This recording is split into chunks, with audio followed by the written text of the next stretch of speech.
I'm not going to go up a mountain unless I can ski down it. We do all the hard work in the training so we can go rip down a trail with a couple centimeters of snow and hold it together and have a blast.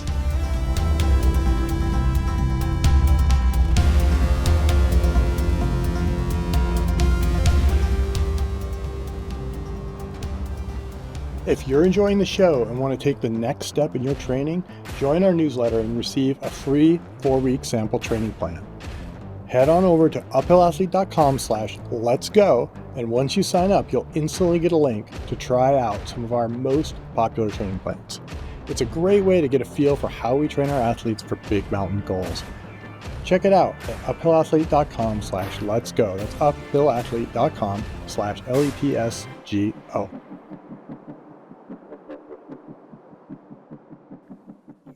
Welcome to the Uphill Athlete Podcast. I will be your host today, and I am excited to have a really wonderful part of the Uphill Athlete team that we've not heard from, but brings so much education, knowledge, particularly about skiing to our team, and I'm excited to introduce him to all of you. Today I have Ben Morley, who is a coach at the Jackson Hole Ski and Snowboard Club. He was program director and head coach from 2014 to 2020. He holds the highest certification that a ski coach can have at the U.S. ski and snowboard level and has been coaching since 2007. He is an uphill athlete coach, but has coached athletes all the way from young kids to collegiate athletes. So, Ben, thank you so much for coming on the podcast. And I'm really excited to talk skiing with you today because it's a topic we don't cover as much as I think we'd like to. So, yeah, thanks for being on. Yeah, thanks, Alyssa. And I know you have some background in skiing too, so I think this will be a fun conversation. As a junior, at least you were a competitive cross-country skier, right? Yeah, I went to Stratton Mountain School for a couple of years, and my family was very much involved in the Nordic world. So I always think of Nordic as the basis of what I get to do today as a professional ultra runner. I feel like it's about as good of a foundation as you can have. And so, yeah, I'm excited to dig into those roots and talk to you more about it. I feel like the cross country ski world and the ultra world are very linked together. I think we see a lot of the athletes having crossover and success. Yeah, absolutely. I mean, I've seen a lot of athletes that I have coached in Nordic, and they were, multi-sport athletes during that time too, but now have gone on to be professional athletes, professional runners. I just think it's such a great foundation for athleticism, and anything that you want to do after that, you're pretty well set up to do that successfully. Yeah, I think that it gives a level of durability as a youth that other sports might not have as much because we have to be so strong across the board and aerobically uh, developed. We'll say. I mean, I when I think back, I always joke that probably most 14 and 15-year-olds didn't have training logs, were training 400 to 500 hours, did lactate threshold testing, all of that, and how fun it is to take that and be able to build on it now and just have that understanding. Did you ever coach David Sinclair? Because he's absolutely crushing right now in the ultra world. No, I didn't. I'm not aware. He was a Nordic skier as a kid. Yeah, he was a Okay. Vermont Nordic skier. He Okay. raced against my brother a lot, but yeah, he just came in second at CCC. I mean, we see Jessie Diggins is jumping into races. Yep. Sophia Lockhill, should know how to Yep. say that, Yep. but she's also kind of a stud, or not kind of, she's an amazing athlete. But yeah, and we see a lot of endurance runners who do skimo in the winter as well. Yeah, So I think absolutely. it's a pretty good I mean, crossover. But yeah, I go mean, I ahead. think, also it's it's the technical aspect of cross country skiing that athletes really uh, after learning certain technique cues, body position, how to move your body in space, it just translates so well into other weight bearing sports. And not only that, like as a cross country ski athlete, we really advocate for being a multi-sport athlete and doing cross training, all kinds of different training modalities from mountain biking to running to rowing, um, everything kind of under the sun, endurance wise. So yeah, I mean that just creates a solid foundation for any endurance activities in the future. But really, it's the technique point from my perspective that really translates well over into other weight-bearing sports like running, like climbing mountains. Where should your body be in space? How should your weight be stacked? And where's that power application to move yourself forward, right? And I'll continue to go back to classic skiing and really dissect the body position, the movements, exactly how you should be applying power, and take that information and pretty easily translate it over into, say, running or mountaineering. Um, and it goes both ways too. I mean, I think that in cross country skiing, we've learned a lot from these other sports, especially in the strength realm. It's not too far off from what we prescribe to athletes that are mountaineers or alpinists. So I know we'll probably talk a little bit about that, but lots of similarities, and I I'm going to continue to go back to classic skiing always when I work with an athlete. Like how are we training yourself to balance on one foot? Well, um, you know, how's your spatial awareness, your what's that word? Uh, Proprioception.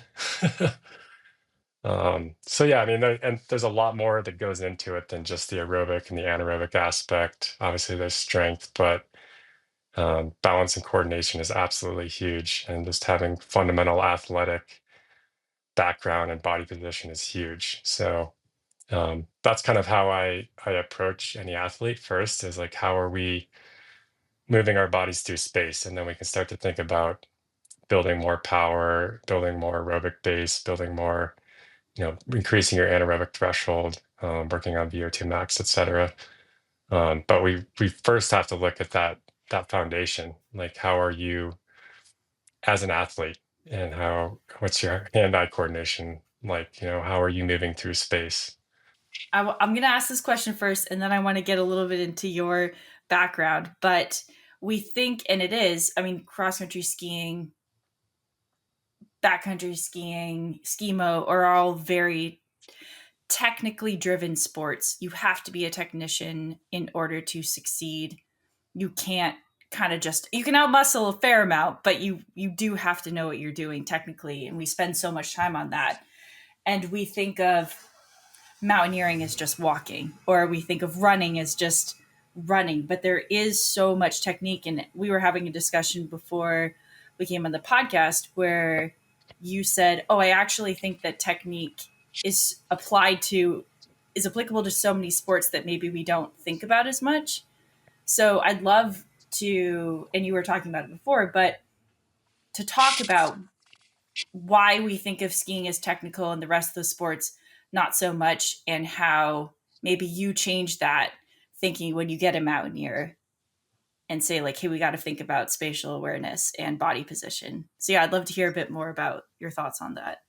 Yeah, absolutely. So, I mean, like I said, we'll go back to classic skiing, and there's a direct feedback when you're classic skiing if you're doing it correctly or not, It's so because true. Your you wax can't works or not. your wax works or not. Yeah, exactly. So, when we're waxing classic skis for a racer, we want to make sure that they have good kick, but we also want to make sure they have good glide. You never want to over apply sticky wax to a ski, otherwise you start to slow down, right? So the goal as a wax technician is to put the minimum amount of kick wax on such that the skier can make it work, right? So, if you look at a profile view of a classic skier, you want to make sure that their weight is stacked, right? Their hips are forward. Um, and then there's this movement where we flex our ankles directly beneath our hips, and then we pop off the ball of the foot. So, it starts with first correct body position and being forward, weight, hips forward, just like we are in running, right? And then there's a moment in time when we have that ankle flexion, a moment in time where you need to pop off that ball of the foot, and it has to be directly underneath your hips. At the same time, if you're leaning too far forward, or your hips are dropping back, the weight's not stacked directly on top of the ski and flexing the camber of the ski correctly to get that purchase of wax onto the snow, right? So we can translate that into any other sport, really. Like, there's not the direct feedback that you have in running, but if your body position isn't correct, you're not most efficient, right? You're not the most economically fit runner. So um, that's when I think about those things, it's like, how do we train somebody to first be able to be in that body position? And strength plays a huge role in this. You can't get into a certain body position without fundamental athleticism and some strength foundation, core stability to be able to be in that position to execute the movement. um, so I really don't see that any different from hiking up a mountain, right? It's the consequences are less if your body position isn't correct, but even in skimo, like, the consequences are less, right? Because you have skins on, um, you're going to get a little bit more what we call kick or purchase to go up the mountain. That doesn't mean that you don't want to pay attention to these body position and movement cues, because that's ultimately, you want to be more efficient, right? And be able to utilize your aerobic capacity to the fullest extent. Um, so yeah, I mean, it's really a good tool to what I've learned through classic skiing and how we can apply this to other mountain sports. And yeah, I mean, there's so many similarities, obviously, in classic skiing to skimo, right? If we take a profile shot of a Skinner or a skimo racer and we look at that relative to a classic skier, it should be fairly similar, right? There's a bit more weight transfer in cross country skiing, a little bit more balance that's required to be on those skinny skis. And at any one time, if you're actually doing it correctly, striding, you're on only one ski at a time. Versus skimo, you might be, supporting yourself a little bit with that other foot, but the idea is the same. Like, we want to have good weight transfer and good, you know, power and energy projection onto that glided ski. So yeah, I mean, I think skimo racers could learn a lot from classic skiers, and then we can talk about, like, where your arms should be, what the rhythm and timing should be of all of this stuff, and very similar. Where do you play your poles, like on a more gradual climb? As the climb gets steeper, how does your technique and your movements change slightly? So all those principles are really the same in how to be the most efficient skier up the hill or,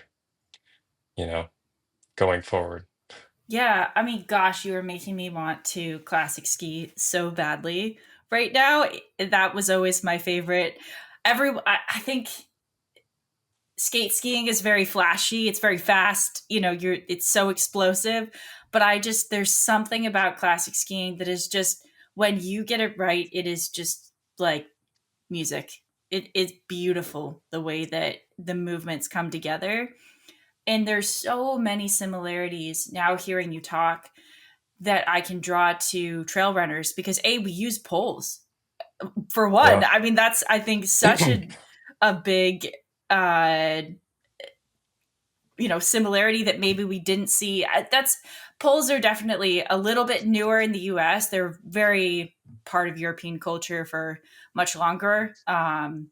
But there are different pulling techniques. They're also very similar to how we pull um, in cross country skiing or in skimo. And what you're talking about of athletic positioning is so often what I talk to runners about for going downhill, where you have to be in a position that's very stable so that if, say, you hit a rock and it's slippery, or your ankle turns, or you slip, that you are always ready to move on to the other foot. You have soft ankles. Like, it's really similar in that basic athletic positioning and awareness that allows you to move down hills efficiently, where you're not destroying your quads because you're braking or you're falling or slipping. Yeah. So you're just making me think of so many ties to the different sports. Yeah, absolutely. You know, I'm grateful to have grown up, competing as an athlete too, and then becoming a coach. But Yeah, let's get into that. Of how did you get into cross country ski coaching and then come to uphill? yeah, so I grew up in Jackson Hole, and gosh, I was on skis at probably 2 years old. Um, I mean, this goes back to my earlier point that kids just have such a, head start to adults if they're able to do stuff like this, early on.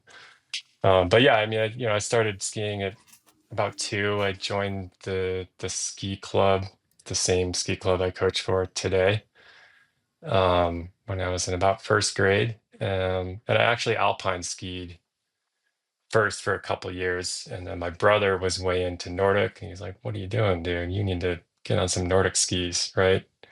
I'm like, "Sure, I'll try it." And it was just kind of something that we did. We were a very small team here, but I stuck with it, and had some phenomenal coaches, some Olympic coaches like Nancy Johnstone, who competed in biathlon, Jim Curran, who was a 50-kilometer athlete in Albertville Olympics, and then there's a handful of other Olympic athletes in the community here that have always been supportive of the program. So it's been inspiring as I've grown up, to stick with it. And then I went to actually Western State College for 1 year and raced NCAA. Um, and I probably was at the peak of my uh, skiing career as an athlete at that point. It was interesting going to college and competing against, Europeans that are 23, 24, 25. Yeah, I mean, I was, 18, and I just remember some races I was just getting crushed. I was in the best shape of my ski career at that point, but so it was a little demoralizing, but I still loved the sport, right?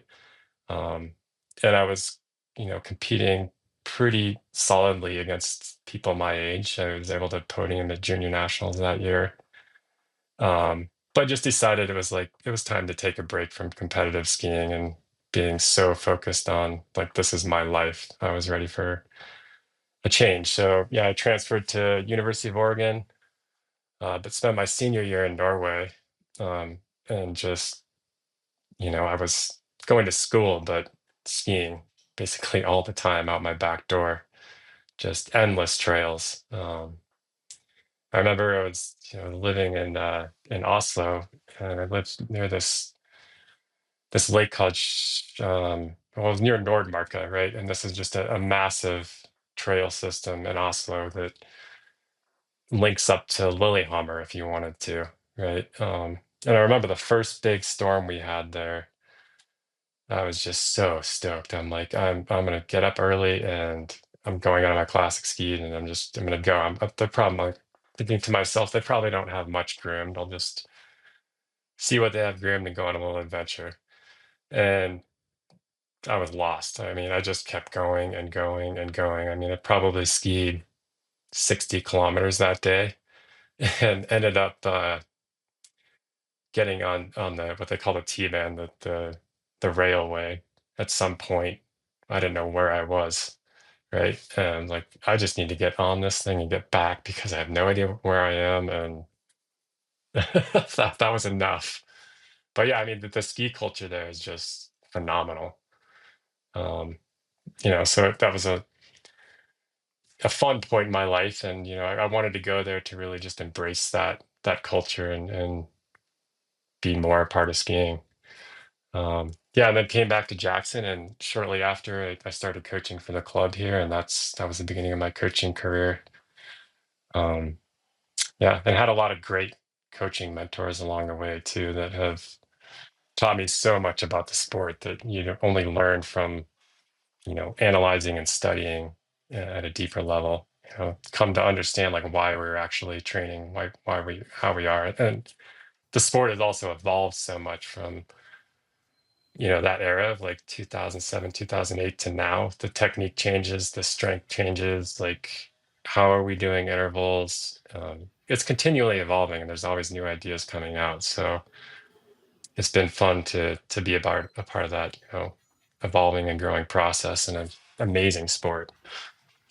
Yeah, I would be. Gosh, I feel like I want to sit in on a week of your practices and just see what you're doing because I got out of or my heyday, we'll say, of really competition was about till 2009, 2010. So I'd be very curious to see what has evolved since then. We were just getting the holes in the tips of skis. It is interesting to watch the technique evolution of just say classic skiing, right? If you look at some skiers from like the early 90s, late 80s, they're skiing completely different than how we're skiing right now. It's just like long, stretched out, really big extension, and kind of leaning far forward, reaching far with your arm, like kicking way back out with your leg. Um, but just people have studied biomechanics enough and understanding like where's the most efficient power application. It's changed a lot. Everything is much shorter, much tighter, um, and concentrated on like where do I move my body relative to my core, and where's the power that I can apply into the ski. So yeah, I mean, lots of changes, and some of the training has to change with that too, right? Um, Yeah, it was always so interesting. I grew up, my mom and her friends like we're all kind of the old school cross country skiers, and I know exactly what you mean about just the longest strides and kicking you could just immediately tell what kind of decades someone had learned their technique from. So yeah, I that's so interesting to hear where it makes sense of like almost turnover. Absolutely. And I mean, another thing that has changed dramatically in cross country skiing in the past 10 years is just the double pulling. I mean, the athletes have become so strong, and it's almost a requirement to be so strong in your upper body now because, I mean, literally some of these guys can double pull the entire course of hills, really super steep hills, right? So there was a point in time where they're like, wow, people are doing that, right? They're double pulling a whole classic course. And, FIS wanted to preserve the classic techniques. So after that, they decided to put technique zones on the course where Really? um, Okay. you have to Wow. classic stride. You don't have to classic stride, you can herringbone, but you can't double pull in these specific zones. So they're trying to preserve the classic technique, but still, even with that, there will be people that will go out and double pull a classic race on their skate skis. They get to a hill and they'll just herringbone, right? With no Wow. wax. So yeah, I mean, emphasis on upper body strength and development has really taken off in the past 10 years, big time. That's wild. Wow. Yeah, I mean I can see it, but that's insane. So, I feel like we could talk about and I love talking about cross country skiing so much. But we do you also have quite an understanding of skimo and backcountry. And for the purposes of this, we'll say skimo is kind of skimo racing, where you're on, not much more. I mean, they're more than a cross country ski, but it's like probably less than 86 underfoot, probably in the 70s to 60s almost underfoot. And then backcountry skiing, we'll say, is what people think of when they think of ski touring, where it's like, yep, we're going out. We could be split boarding.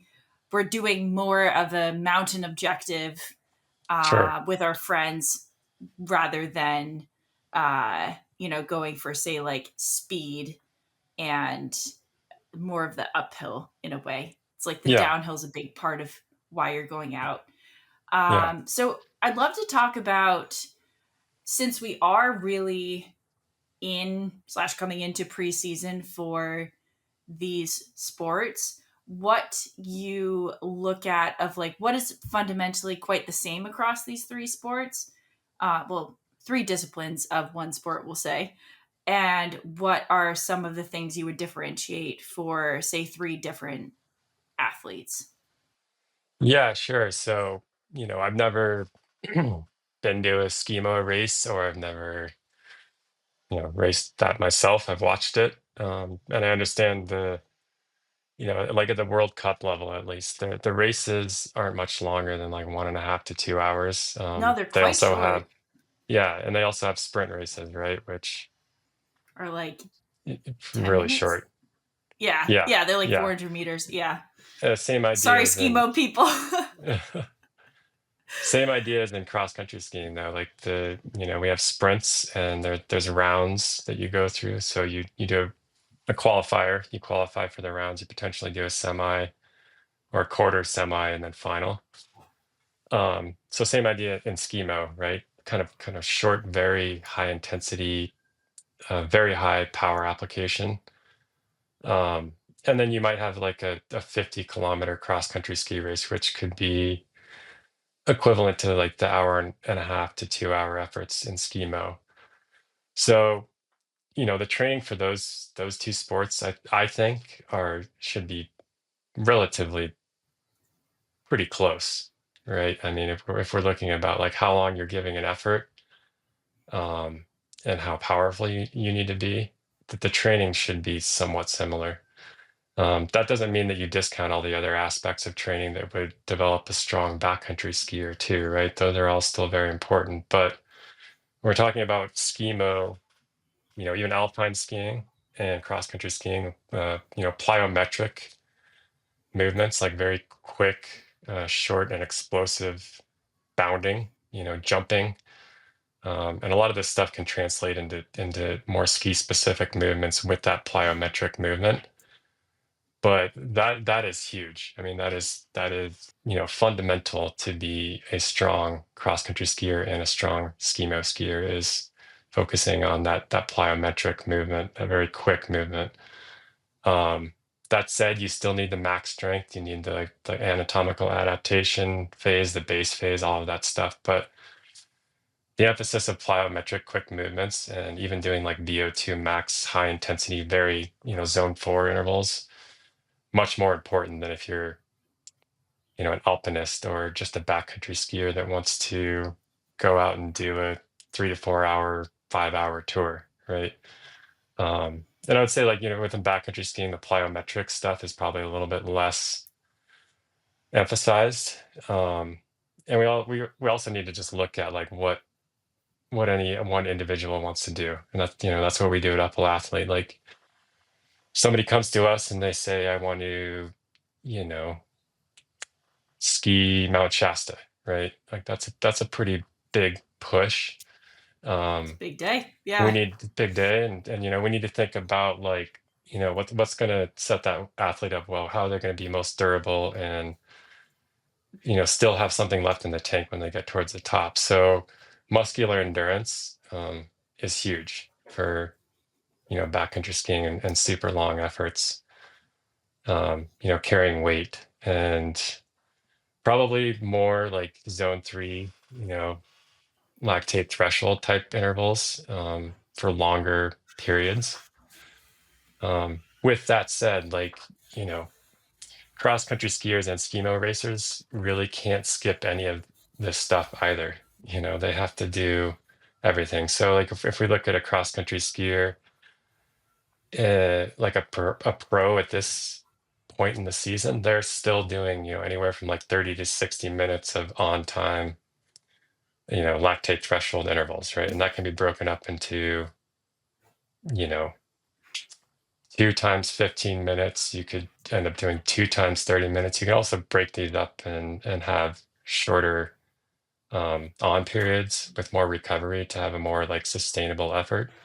But you know, the skimo skier and the cross country skier can't skip that step either. It's just a matter of where do we place those kinds of intervals in the season so that that's not the main focus for a cross country skier, right? We still need to have that base development with that lactate threshold work, but as they get into the season, we're mostly doing super high intensity, shorter VO2 max, powerful intervals, right? And that's just for a backcountry skier, you're not ever really pushing yourself that hard, and it's just not as necessary. So you're probably better off focusing your energy and time and some lactate threshold intervals and just a huge aerobic base, with solid muscular endurance training. Love So it. I think those are the main differences I see is, like we need to look at the length of the effort, how much power application you need, how you know, how much weight are you carrying, right, on a backcountry ski. So yeah, biggest differences I think are with that muscular endurance versus power and how you distribute, your zone training. Um, Now, if we were to say take a cross country skier or a skimo athlete, what would be right now kind of your longest aerobic effort? What would that day look like versus say you're building someone for backcountry skiing? What's that looking like of I think it was like the long run of training. How yeah, what length of time are you doing for those? well, I mean, again, this goes Depends on back the to like who athlete. who Yeah. are we working with, like, Totally. um, like a lot of pro athletes, World Cup skiers in the summertime, and we're kind of at the tail end of that right now. Their volume training is huge. Their aerobic based training is enormous, right? And you can't skip that, right? So it's not like if you're doing going up Shasta and that's your goal. It's not like you're doing longer efforts necessarily than a cross country skier. So, I'll say like at this time of the year, like a pro skier, they could be doing 20 hours a week total. So some of the long runs, upwards of 4 to 6 hours potentially. For juniors, we don't go really longer than like 3 to 4 hours on a long distance like volume run or volume ski. Um, but yeah, I mean, you can't really skip that aerobic base training with cross country skiing just because it's a short effort. That's probably more the reason that you need that very solid aerobic base. So, I think in that respect, the two sports are probably similar. Like we need that aerobic base. You just can't get around it. Um, so yeah, I I mean, may I may have been leading you into that because I was hoping you would make that point of no, actually you still really need those long aerobic efforts to build a really strong aerobic base to then have the ability to work on the top end. You have to have absolutely, that foundation before you can hit the top end. 100%. Yep. I mean, I remember actually quite literally, I think one of the reasons why I got into ultra running is because of how much I loved our 4 to 5 hour trail runs, where it's just go out, power hike the hills, eat a lot of snacks, go see beautiful places. And I mean, we would do 3 to 5 hour long efforts, whether it was a ski and a run combo or just a run or just a ski as 14, 15, 16 year olds. Yeah, So totally. I mean, I also think, when we look at just the scope of what a skimo athlete or a cross country ski athlete has to achieve, like the amount of training that they have to put in. They have to hit the lactate threshold intervals, they have to hit the VO2 max intervals, right? Um, and they have to have this enormous aerobic base too, all at the same time. So, sometimes, not sometimes, we have to really pay attention to the staying pretty low intensity in that aerobic zone. It's interesting. We talk about level one. We use levels in Nordic skiing, not zones. I don't know, it's just semantics. But when we're going out for an aerobic effort, it's always we're saying level one, right? It's not this like the zone two type stuff. So I think the point I'm saying is like the training probably needs to be a little bit more polarized, meaning like those easy efforts have to be really easy, and you shouldn't really be getting anywhere close to your aerobic threshold on those 3 to 5 hour efforts, even on the hour long efforts, because you're putting in so much volume. And if you're still doing those lactate threshold and VO2 max intervals, and you push up to the top of your aerobic threshold on your aerobic runs, you're just going to tank. It's kind of a recipe for burnout. So we really focus on going slow, you know. Yes. And I've seen it too, like sometimes we'll have some cross country runner athletes that come over to skiing, and they're just crushing our skier runners on a distance run, right? And we always have to like hey, slow down. This is supposed to be a team effort of going very, very slow. We should be able to do this all together, really. So yeah, just an important point that the more you do, probably the more polarized your efforts or your intensity should be. I mean, I think it's such a great point because as athletes are starting out, especially if maybe and we get a lot of athletes who maybe haven't really done an athletic endeavor or sport for, say, 10 years. Like they had a family, they had a hard job, they just really haven't worked on anything. And staying below that zone two can mean walking. It's Yeah, really hard for them to do that. And so that can feel just defeatingly slow.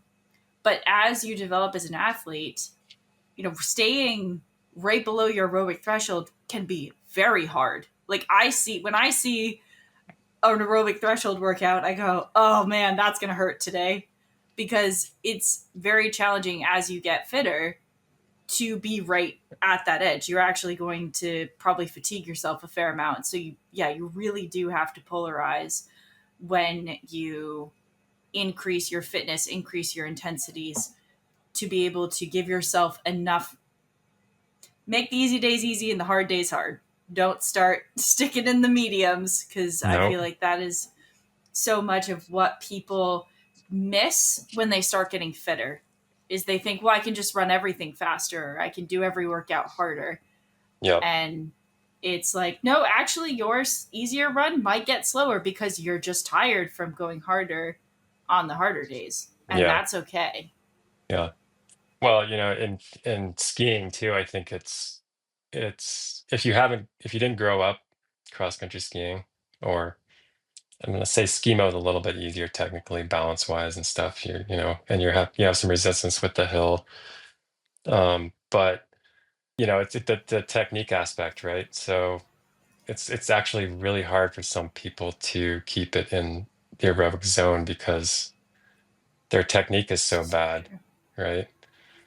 So we really, really have to try to slow down and work. I mean, you can do little tiny steps and just work on body position, maybe, and still be in that aerobic zone, right? Um, so these are things to think about. Like if you want to get into skiing, we need to really hone in on the technique first so you can actually do your aerobic workouts effectively. Um, but like I said, there's a lot of cross training in these sports too. So, you know, we need to make sure we get that aerobic base and not blow it out when you get on skis. And I see that a lot with, high school age kids or even maybe adults. The first time they get on skis for the season, it's like, yeah, I'm stoked. even if they do have pretty good technique, I'm stoked. I'm skiing. This feels great. I'm having fun. Before you know it, they're up into like low zone three. Um, Oh, I remember that every preseason ski trip, the first time you get on skis, you're like, and I'm in zone three. Just yeah. yeah, getting that back. So one of the things that I'd love to talk about, because I was saying, oh, we're kind of in preseason or moving into that, and I don't think that's a very actually accurate way of speaking about it, because I'd love to hear what you think is kind of an appropriate time for, say, like when are pros starting their training, and when should, say, an amateur backcountry skier is like, I love getting out on the skin track on the weekends, I want to enjoy, say, 4 to 6,000 foot days, maybe a few bigger objectives. Like, how long do you see someone who's really a pro in the sport versus someone really, yeah, you're an amateur, you enjoy it. How much time should they be putting in, or when should they really start thinking about building it? And we'll say that the amateur has a good base fitness. You know, they've been doing things throughout the summer. They're not starting from scratch, but they haven't really done any ski specific things. Yeah, it's a good question. I mean, with the cross country pro athlete, it's they're training year round. So the season essentially starts in May. Season doesn't really stop. Yeah, I mean, there's a little break at the end of the season, and it's always good. You have to decompress. You have to let your body to absorb the training and before you go back through another cycle, right? But yeah, they'll typically start in May, and May, June, July, August. It's just huge aerobic base volume building, right? Base building. With some lactate threshold stuff thrown in there, some basic, anatomical adaptation, base strength type work. Um, Working through, eventually max strength and then power, application with your strength. So it's a long season, right? But for someone who's just a kind of recreational backcountry skier, I'd say if they have a good aerobic base in the summer, if they're mountain biking and running, that's fantastic. Like, we don't have to so much focus on uh, just isolating their aerobic and anaerobic fitness. I think the most important thing for an athlete like that is just basic athleticism and getting into some kind of mobility, strength, even dynamic strength um, workouts. Like what we offer on Chamonix Mountain Fit, right, is a fantastic way to get started. Um, just a pretty fluid routine that kind of focuses on body weight, strength exercises. It's dynamic, but then it also gets to the point where you're maybe doing like a pistol squat, right? So there's a pretty good body weight progression there. So I think for an athlete like that, like, thinking about right now actually is a perfect time to start building some base strength, basic athleticism, strength work that's specific to skiing. Um, yeah, and I mean, I think Chamonix Mountain Fit is fantastic for that, right? Um, Yeah. Typically, if I have an athlete who's even not a cross country skier, I'll have them go through a program like that if they haven't done much strength training before, and then we'll move into, maybe some core work and some general strength with, sets and reps. But you want to be careful with that stuff too, right? Like you need to, if you haven't been in the gym much and you haven't lifted, it's a good idea to at least watch some videos, understand good technique. Um, but yeah, I think, strength, mobility should be the focus for an athlete like that through November, right? And there's also another opportunity maybe to get in a volume training block in November. I know as cross country ski athletes, we do that. It's like kind of the last chance to get in a huge aerobic base block. So, don't shy away from that too. And maybe at that point, as a backcountry skier, it can be a little bit more specific. Maybe you have an opportunity to get on snow, but, hiking with poles, what we call ski walking. And eventually, moose hoof and bounding. And we can talk about what those mean. But, you know, October, November, great opportunity to get more ski specific as a backcountry skier with ski walking using poles, right? And have that be some of your aerobic and anaerobic work. Um, so yeah, I mean, strength, mobility, huge. If you're kind of an amateur and you want to be resilient and have some durability, by the time you get to the top of the mountain and still ski it well down.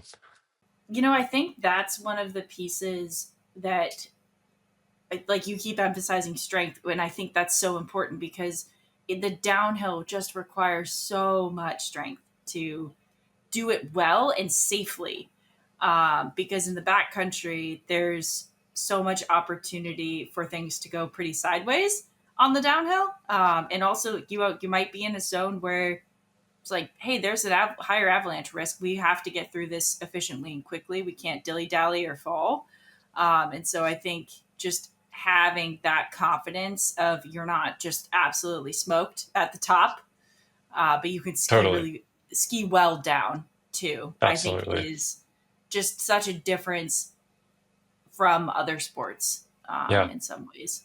Yeah. Yeah. I mean, you're speaking strength and durability, right? Like, I shouldn't discount muscular endurance training too in the fall period. Hiking with a heavy backpack, maybe doing some of your lactate threshold intervals with a heavy backpack. Because like you said, like, 4 to 5 hour push up a mountain, you still want to have that muscular endurance and that resilience at that point to be safe and feel good Yeah, and have fun. I mean, and have fun. That's the why we do downhill's like this. the part that we rip. I joke with a lot of the athletes that I coach because, we coach a lot of alpinists and mountaineers, people that go up Rainier and Denali. And they ask me if I've ever done these things. And I'm like, look, I'm not going to go up a mountain unless I can ski down it. Oh, we won't. Cody and I, my husband and I, won't do Shasta until we get conditions where we can ski down. It's like I don't want to walk down 7,000 feet if I Yeah. could Yeah. ski. That sounds Totally. awful. Yeah, yeah. I think for most of those objectives, we've done Rainier once, and we'll not do it unless we're skiing down it. That's yeah, it's way better to ski down. Yeah. Yeah. I'm curious, and then I want to get into moose hoofing Yeah. and kind of those ski imitation exercises, though. Do you account for weight on feet at all? Like in backcountry skiing, you do have quite a lot more weight on your feet than in other sports. And so, do you think about that at all, or just kind of like that's an adaptation you have to make when you start getting back on snow? Well, I think it goes back to some of the muscular endurance work you could do in, like October, for example, like September, October. So that could be a heavy backpack, but I have heard of some people putting like weights on their feet and doing, ski imitation exercises or their aerobic training with that, even anaerobic training with that. So I think there could be huge benefit in that. Absolutely. Like just the weight on your feet is significant, right? Probably a bit more than what you're carrying on your back. So it's important to think about that and like how we're gonna, develop the athlete to be strong and resilient, be able to push that heavy weight up to the top of a mountain. So, with cross country Nordic skiing, we don't really do so much muscular, it's like specific muscular endurance work where you're carrying like have a weight vest or a backpack. Um, the races are just so short, and we're really looking for like power application, right? So yeah, I mean, I definitely see benefit in doing some kind of weighted workouts, muscular endurance workouts for the backcountry skiers. Weight on your feet would be great. Yeah, that's one of the things just I always notice, and I think other athletes notice, where you put your heavier skis on, especially if they're powder skis. You're like, this is a lot harder than Yeah, moving big time. through deeper powder if you're setting a skin track or any of that. It's yeah, it's pretty significant. So we've talked about ski specific exercises or ski imitation exercises, and unfortunately, I think we're very much in a time period when we don't know when we're going to have snow and when we're not. And it could be we have great snow in November and then we have no snow in February. So, what do you do to manage keeping up fitness and ski specificity when you don't have snow to train on? Yeah, I mean, in the cross country ski world, we have roller skis, right? And it's not the same as skiing. Just that the feeling is a little bit different, the balance is a little bit different, but actually, in some ways, especially with skating, um, it's a little it's a little bit more difficult than on skis, if you can imagine that. But just the balance is huge. Like it requires a little bit more like solid weight transfer and good body position on roller skis. So all I'm getting to is like, roller skiing is an option for cross country skiers. Um, and I've been to camps before where the full intention was to go have a ski camp, right? And we just didn't have the snow. So yeah, I mean, we pack up our roller skis. We do that as, a training modality, but ski walking, like you mentioned, is huge also. Running is huge, but we all have to do this type of stuff in balance too, because as skiers, we're not runners and we don't want to get injured too much, right? So biking can be great, you know. So yeah, I mean, we do a lot of roller skiing, but for the amateur, um, it's tough. Like if you've never roller skied before, I wouldn't recommend it if you haven't cross country skied first. It can Agreed. be dangerous, first of all. But also you might just get out there and be totally sloppy and not get an effective aerobic workout in, right? So yeah, I mean, if people have this on their radar, like they want other opportunities, dryland opportunities, then I'd encourage them to get on skis in the wintertime and really, even if you're a skimo racer, even if you're, because there can be some crossover there with roller skis, classic roller skis too, right? And just get comfortable on cross country skis in the wintertime. And then maybe think about starting to work in a little bit of technique work with roller skis, classic skiing. Um, but it's, roller skiing on classic skis is much different than skis. It's not like skating. Like we have these ratchets on the wheels, right? Then that gives you your purchase, like your kick to be able to go forward, right? So it's not like being on skis because you don't have to have that perfect technique to get the ski to work, the wax to work. It's like the ratchet is always there, right? So we're pretty cautious, especially with younger athletes, and doing too much classic striding on roller skis because you can start to teach bad habits, right? If we're not like super intentional or aware of what we're doing. And oftentimes we'll just do like technique drills striding, and that will be like the workout. Like it's a technique session, not necessarily an interval or an aerobic workout. So yeah, I mean it's tough, roller skis can be huge, but if you're a skimo racer, I imagine you might have the opportunity to go up to some glaciers, something like that. Like I know the Alpine team here is in October. They're going to Austria for a preseason camp. So you just need to get some elevation and get on a glacier and get snow probably. But, you know, learning how to effectively ski walk with good technique can, in my opinion, probably be better than roller skiing, technique wise. And what is the difference between hiking and ski walking? What are like a few key differences? I mean, if you're just walking with poles, you're just trotting along, right? You're using the poles for support and maybe a little bit of power. Um, but with ski walking, we really try to imitate the classic ski motion, right? So it's really about kind of rhythm and timing and making sure that when I swing this arm forward, I have an intentional ankle flex and a little bit of a pop off the ball of your foot. And I've looked at videos of a ski walker and a classic skier, like the same guy, and you can literally overlay them, and it almost looks like they're doing the exact same thing, right? So yeah, I mean, it comes down to the rhythm and timing of like how's your body positioned? Again, we're going back to that, but then what are the fundamental movements in that classic ski stride too? Really, and it comes like when I'm bringing this hand forward, I have that ankle flexion, I pop off the ball of the foot, and there's a little bit of hang time. It's not like you're catching too much air, but a little bit of a hang time to kind of accentuate what would be the glide phase of a ski. Um, so yeah, I mean, like we can work on this all day with some athletes, and it's really hard for some people to get that exact rhythm and timing and the power application correct when you're ski walking.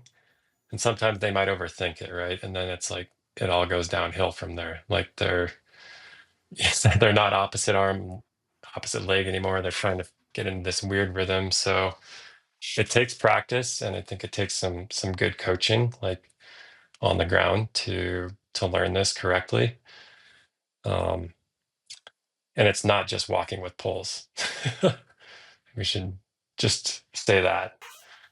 Yeah, that's Um, what I wanted to emphasize is there is a lot of intention that goes behind ski walking, and which goes into bounding, which is more explosive version, most likely a shorter interval as well.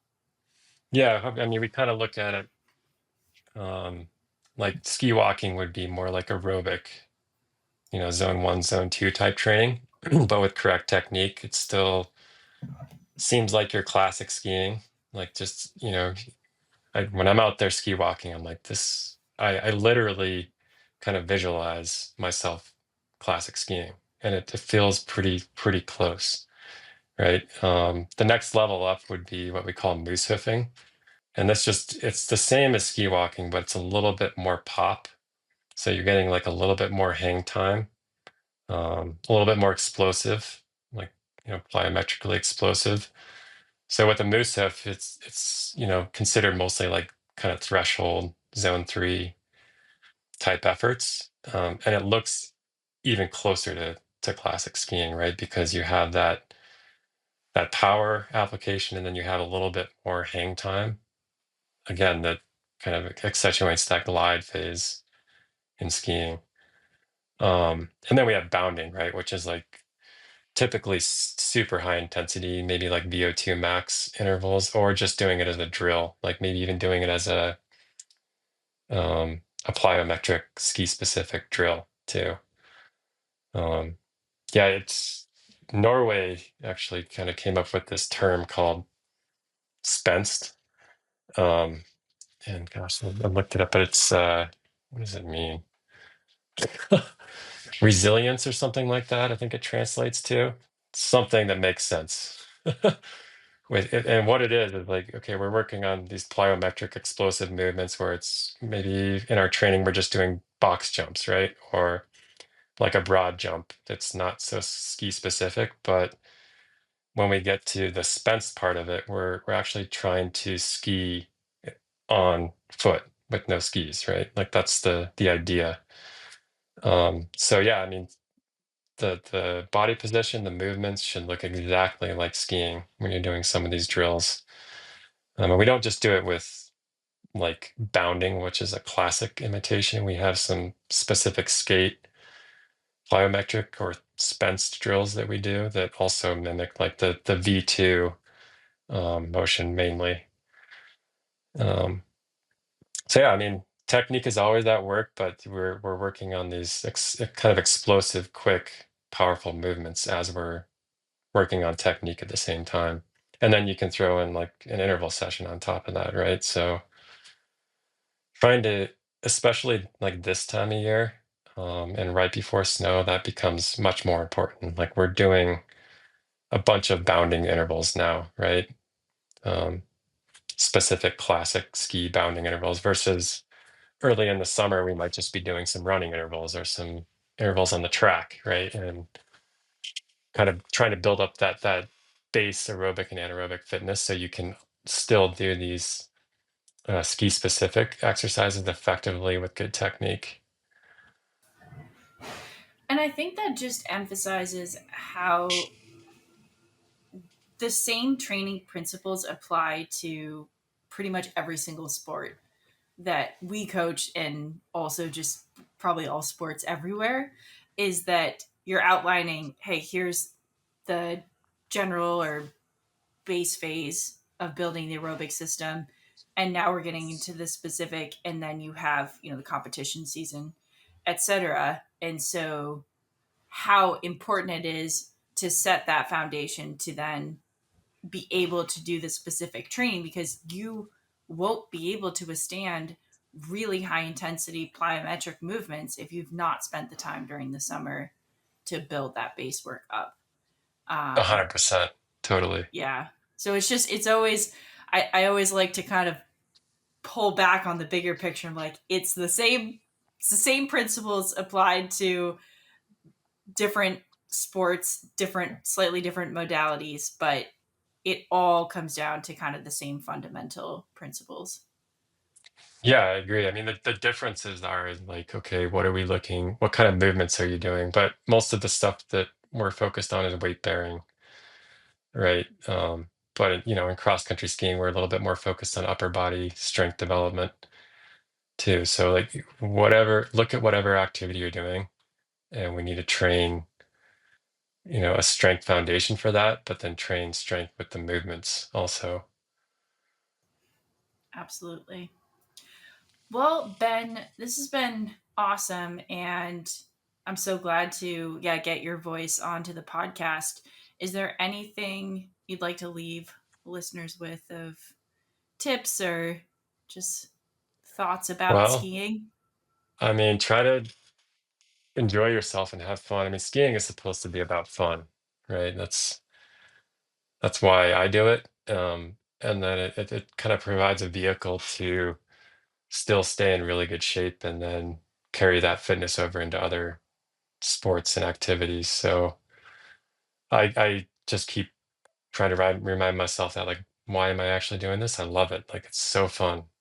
So try to remember that. This reminds me, I mean, I went on a ski trip to Austria and met up with Steve actually and did a few backcountry tours. But that was our focus, is like, we're just gonna go have some fun and just rip around, right? I remember Steve coming down the ski track. I mean, there was maybe like a couple centimeters of snow at that point. It was a low snow year. And he is just like ripping down this trail. Just like, elite athleticism, like, and loving it, like having a blast, right? So yeah, I think I want to leave people with that, is like, we do this because it's fun, and we do all the hard work and the training so we can go rip down a trail with a couple centimeters of snow and hold it together and have a blast. Yeah, that's such a great way to leave it. And I think there is something truly special about skiing that brings out the kid side of all of us. Like, Absolutely. yeah, just the massive smile and whooping down the hill, and yeah, it's special in its own way. That, yeah, God, you're making me so excited for ski season. Well, Ben, thanks so much for being on, and just really appreciate you sharing your wisdom on skiing. And I'm sure that we'll do a future episode um, as well to talk more about Yeah, this. I feel my like there's a pleasure. lot more. Yeah. Always good to talk to you. Awesome. Well, thank you for listening to the Uphill Athlete podcast. And we will continue to bring you hopefully great educational pieces and interesting people to talk to. And it's not just one, but a community. We are Uphill Athlete. Thanks for listening.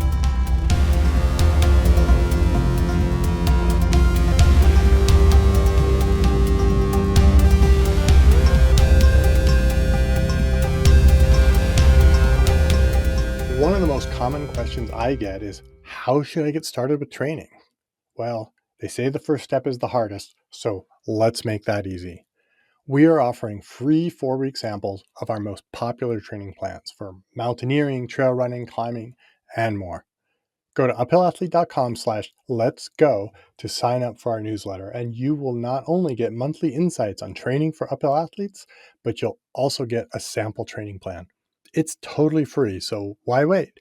That's uphillathlete.com/LETSGO.